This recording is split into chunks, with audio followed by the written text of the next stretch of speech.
am Bozo and I'm a Kiri main and Overwatch coach. Let's talk about backlines. Throughout the history of the game, most good support comps consist of one flex support and one main support, and sometimes two flex supports for a greedy backline. Most flex supports are fragile and have low mobility, but there are two outliers, Moira and Kiriko. So what happens if you take the two most survivable flex supports in the game and create a backline? Well, let's look at how to play Moira Kiri, the undiveable backline that thrives in chaos. This comp has extremely high survivability, both in sustain and in mobility, which scales with perks. This comp has high damage and high healing output from each support independently, and presence and kill threat on multiple angles, which most crucially is dynamic as they reposition frequently. Moira and Kiri are each relatively autonomous, allowing them to play separately. This backline is also difficult to debuff consistently. Kiri Moira can also work well in Brawl and Dive, though it may look a little different from comp to comp. More on that later. A major weakness of Moira Kiri is its lack of utility. This includes speed. In Brawl mirrors, not having speed like a Lucio or Juno is a serious disadvantage. This is far and away the greatest weakness of this backline. In Brawl, if you could just run speed, why wouldn't you? Comps with speed like Kiri Lu, Moira Lucio, Juno Brig, Jucio, and Bap Lucio all rely on speeding the team as a whole, but particularly the less mobile teammates, as means to choose engagements. We'll come back to this later though. Other utility that this backline lacks is CC, slows, boops, shield break, and debuffs or other offensive utility. Another weakness is that this backline can struggle with maps with long, narrow sightlines where they can easily get outperformed by a backline that does better damage at range. So let's get into it. How should we play Moira Kiri? First, let's go over some different comps with this backline. When it comes to how much the team, especially the tank, demands resources, Moira Kiri excel at either end of the spectrum with notably different playstyles. What do I mean by this? Well, let's look at an example of each. First, Ball.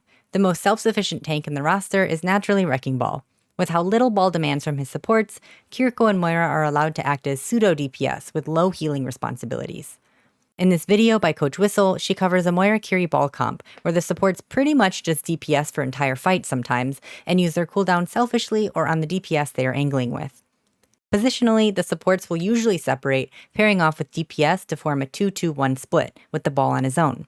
Who goes where is usually determined by hero strengths, map geometry, or sometimes just convenience. Next, Diva and Hazard. As far as tank archetypes go, Diva and Hazard would both most reasonably be categorized as dive-brawl hybrid tanks. They are less resource hungry than brawl tanks and have some mobility. Kiri and Moira can split here as well, but the difference is that Moira will usually be with the tank. Usually you'll have either a 3-2 split, with Moira, your tank, in one DPS in the larger core, and your Kiri and the other DPS in the smaller core, or a 2-2-1 split, with a Moira core, a Kiri wing, and a solo.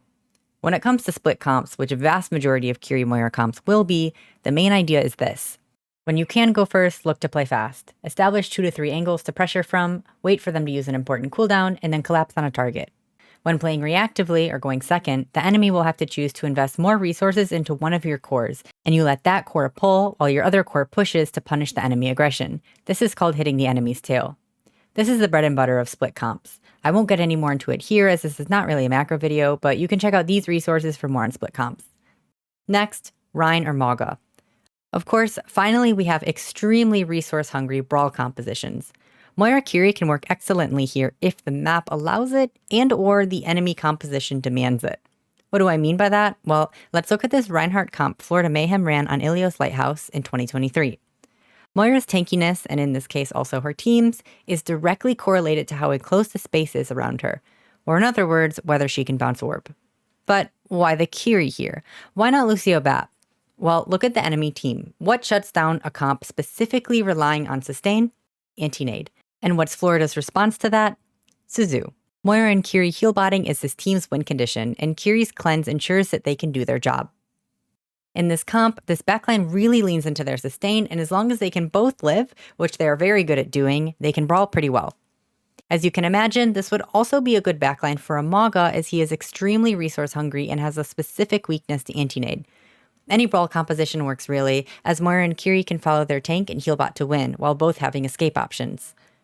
In these comps, playing around the map in places where Moira can get value out of bouncing orb is pretty significant. Taking fights in a room or enclosed areas greatly improves this team's viability. To summarize, if the team is playing super stacked, is not very mobile, and can play around the map to Moira's strengths, a resource-hungry tank can work. But otherwise, tanks that can take care of themselves, either completely like Ball, or at least long enough to buy the Moira Kiri time to cure them or reposition, perform best with Kiri Moira. Speaking of, let's talk about dynamic positioning. The amount that Moira and Kiri are able to reposition, especially mid-fight, all while having kill threat themselves, denies the enemy of 1, cover, and 2, the ability to consistently kite as a team. Having multiple angles in any comp does the first, denying cover, but not the second. If positions and angles controlled or contested stay static throughout a fight, the enemy has a pretty good idea of an ideal kite pathing. But by constantly changing angles, disorienting the enemy can afford you to be a little more reckless with your movement cooldowns, such as fading or TPing in. If you can shut down the enemy's ability to kite, you can surround them. And if you can do this all while living, you usually win. This is why I say Moira and Kiri are a backline that thrive in chaos. Let's compare this backline with Anabrig, which is also an undivable backline, but one that absolutely does not thrive in chaos. Anabrig has many rules regarding cooldowns and positioning, and if you make a mistake, it can be the end for your backline. But Kiri Moira has less rules, is less bound to any specific game plan or position, and they don't rely too much on each other in order to live. Next, let's look at how Kiri and Moira split.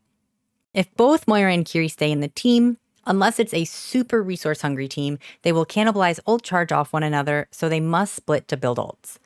And we've already discussed that Kiri Moira comps usually like to split into 2 or 3 units, with Kiri and Moira in different units. And between the two, Kiri is often better suited for the more aggressive angles. Of course, as you've surely noticed from your own ranked games, both heroes can do well on off angles. Actually, the flanking Moira is a more common stereotype than the flanking Kiri. While they can both off-angle well, in this comp, the Moira defaults to playing near her tank for a few reasons. Reason number 1, Kiri can be less committal to an angle. Compared to Moira, Kiriko can easily return to the team or heal her team from her new angle whenever she chooses. Reason number 2, Moira's healing being AoE and close range lends itself to playing in the larger unit in a 3-2 split, notably the one with her tank. And reason number 3, she acts as a TP for her Kiriko. Kiri's disengage tool is her TP, which relies on her teammates' positions. Kiri cannot create distance quickly on her own like a Moira can. To ensure her safety, she must start away from her team and escape by TPing to her team, while Moira can go in either direction. When Kiri needs peel, her default is to TP to her Moira for heals. As Moira heals have poor range, a TP to any other teammate means her Moira cannot help her. It is both the Kiri's responsibility to stay within TP range, as well as the Moira's responsibility to recognize when her Kiri would want to TP out and try to be in a safe position when that happens. So when escaping a fight, Moira would need to fade out a bit earlier than usual to ensure her Kiriko's escape as well. Now, addressing the elephant in the room when it comes to the setup, Moira's healing is in fact on a resource. Luckily, Kiri likes to start her fights away from her team, letting her Moira heal. Once Kiri is forced out or Moira is low on heals, Kiri can TP to Moira and heal her team while Moira can reposition and prioritize doing damage to get her heals back. Similar to Kiri, once she is forced to fade out from her aggressive position, she can go back to her team to heal, with Kiri rotating mid-fight to prioritize damage again. Rinse and repeat as needed throughout team fights. When considering ult charge, if Kiri needs to farm rush, she can heal bot while Moira goes on an angle for a bit longer. And actually, even this default can be reversed, with the Kiri healbotting and the Moira flanking, but would be comp and map dependent. Worth noting is that when this is reversed, the main difference to keep in mind is that Moira can more stubbornly hold an angle with sustain and mobility independent of teammates. Let's look at their ults next. As I mentioned in every support synergy video, you should generally be alternating back and forth between the 2 support ultimates each fight. Usually, you'll want to use Cole first, though that happens pretty naturally since you typically build Cole faster than Rush. The reason being, Rush helps Moira farm Cole, but Cole does not help Kiri farm Rush. Considering how multiple teammates generally like to play in Kitsune whenever possible, the ult charge Moira gets from AoE heal and shortened orb cooldown is pretty significant. This is further amplified if you can place part of the Kitsune in an enclosed space. In a fight where both teams are layering ults back and forth, using Cole first and then also Kitsune does actually result in Cole directly being buffed. Cole damage and healing is increased, Moira is able to fade twice in one rush, and speed allows her to chase or kite accordingly. In terms of positioning, while Kitsune cannot move after it is placed, Cole moves with Moira.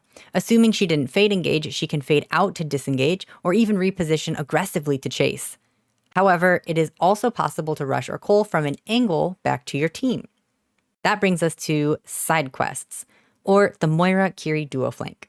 At this point, we've only spoken about Kiri and Moira as mostly being separated. But is it ever beneficial for the two of them to make a play together? Or wouldn't that leave their team without supports? When Moira and Kiri go on their little side quests, what is the trigger that allows them to go? How long can they stay? And what do they look out for in terms of the other three members on their team who are engaged in a fight without heals present? These plays are usually flank Cole or Kitsune plays. We consider the inherent advantage of having one of these ults and the value of using these ults from a flank toward your team.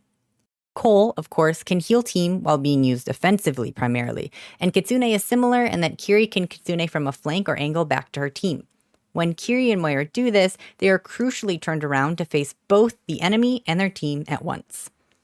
Of course, a minor detail is Moira really does want that 180-degree flank angle so she can line up Cole targets, as her ult does additional damage when piercing through multiple targets.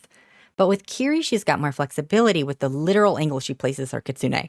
It wouldn't only depend on enemy positions, but also the map, like height or cover to use in kit, and other good Kitsune targets on her team she can place it toward.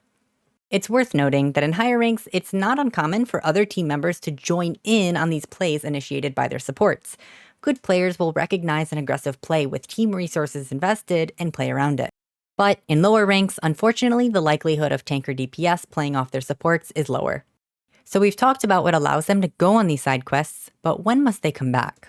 How long they can leave their team for is always contextual, and the actual duration they spend on a flank together is less important. They will stay as long as they can and go back to team or safety when they must. By can and must, I mean their team's health bars and positions as well as their own. The benefit of these flank plays is their field of view. They can keep tabs on their teammates' health and locations as they make these plays, all while simultaneously healing them. Back to the neutral, how can Kiri and Moira help one another?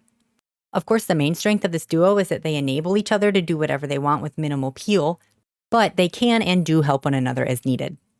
Honestly, Moira does more helping Kiri than the other way around, since Moira can take care of herself slightly better than Kiri can with Fade and Orb.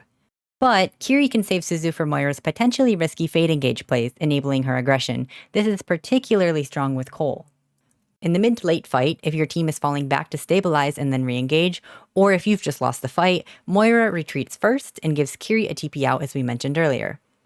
During Moira's Fade, Kiri naturally cannot see Moira, so to help Kiri know where Moira repositions to in Fade, Moira can ping "I need healing" or "come to me for healing," so that Kiri can use the audio cues to estimate where her Moira is. Briefly, we can also go over perks. We won't look at every perk, but just the ones that are particularly useful in this duo. Vanish, or Moira's minor perk for increased fade duration and therefore distance, is extremely beneficial for increasing her survivability by making her disengages that much cleaner. By extension, this perk also benefits Kiri as it makes her TPs out much safer. It's worth mentioning that Vanish improves their matchup into speed. Pre-perks, Moira Fade could still be caught with Lucio or Juno speed, but now she can escape more consistently. Shuffling, Kiri's major perk that allows her to TP twice within a 4-second period, is also valuable here as it increases her survivability and can open up opportunities for aggressive TP plays. For a backline whose major strength is their survivability and autonomy, these perks serve to further amplify their kits with that goal in mind. Last, let's look at when to play Moira Kiri and when not to. If we take a look at pro play briefly, this backline has mainly been used by more creative teams as an answer to the Anabrig Winston Tracer Sombra meta back in 2023. While the meta has changed, the main strength of this backline has not. In comps that revolve around anti-nading enemy backline, Nade fails to get consistent value against Moira Kiri and their team in general. The ability to cleanse debuffs and reposition both on very short cooldowns only ever leave them vulnerable for short periods. Kiri Moira also denies comps that play to run down one immobile support as an easy dive target. Compared to Ana Kiri, for example, where the preferred dive target is clear, there is no easy pick onto this backline. But let's look at the weaknesses of this backline. As for enemy tanks, D.Va's ability to turn and shut down your dives just feels bad in general, but for Moira Kiri specifically, DM denies a great deal of this backline's healing and damage. Literally everything in Kiriko's kit can be eaten by D.Va, as well as Moira's orb, which is an extremely important part of her sustain. As for enemy DPS, Poke in general feels bad for this backline as they prefer to play close. Pharah can be tough because you have no way of contesting her as she's spamming you out, and Sojourn can hold the sightline of a sniper with one-shot potential with Pocket. While other snipers are easier to dive, she's a bit more mobile and a bit more threatening up close. As for enemy supports, Lucio. Of course, speed in general is hard to beat if you don't mirror speed yourself. The enemy can choose when they want to fight and when they don't, using speed. In theory, this would include both Lucio and Juno, but Juno is pretty squishy and can die to a Moira Kiri comp a lot easier than a Lucio can. With hero bans coming up in Season 16, you can look to ban these heroes if you are adamant in running this backline. Now, knowing how this backline works and what its strengths and weaknesses are, we can figure out how to beat certain comps. The brawl variant of Moira Kiri is pretty niche, so I'll skip that for now, but we can look at how to play Kiri Moira dive into different comps. When playing Moira Kiri dive into Anabrig dive, Moira Kiri prioritizes just outliving the enemy dive, then rotating to enemy backline to force a brawl. As your backline is being dove, your tank looks to hit enemy backline, not to peel for Moira Kiri. If enemy backline cannot be reached, look to isolate and pump all damage into the tank or flankers. When playing Moira Kiri dive into Kiri Lu dive, look to force a frontline trade, which you are favored to win as your team has more sustain. When enemy engages, the team turns to peel and looks to isolate and burn tank. Once it's a 5v4, take on the rest of the enemy team with a man advantage. When playing Moira Kiri dive into poke, the enemy wants to play slow and spam you out, and because you have less poke, your supports should hypothetically farm ult faster than theirs. Once you have support ults, use them to play fast and aggressive. When playing Moira Kiri dive into brawl, leverage mobility to take angles and gain map control, look to punish enemy rotations, and abuse the stacked nature of brawl comps with aggressive Kitsune rushes and Cole. Well, that's all I've got on this comp for now. Hopefully this guide can help next time you are in ranked. Got a Moira OTP as your random? Try Kiri. Got a Kiri OTP as your random and she's letting you die? Try Moira. Got a duo you want to try Kiri Moira with? Go for it. If you're on a team, maybe even try Moira Kiri here and there. Huge thank you to That One Kanto for helping me brainstorm and write the script of this video. This guide wouldn't be even half as thorough without his help, and with all the time working on the script, this has been my favorite Kiri backline video so far. Also, thank you to both him and Fox's Deluxe for the ranked gameplay VODs as well. Let me know what backline comp to look at next time, and I'll see you all then.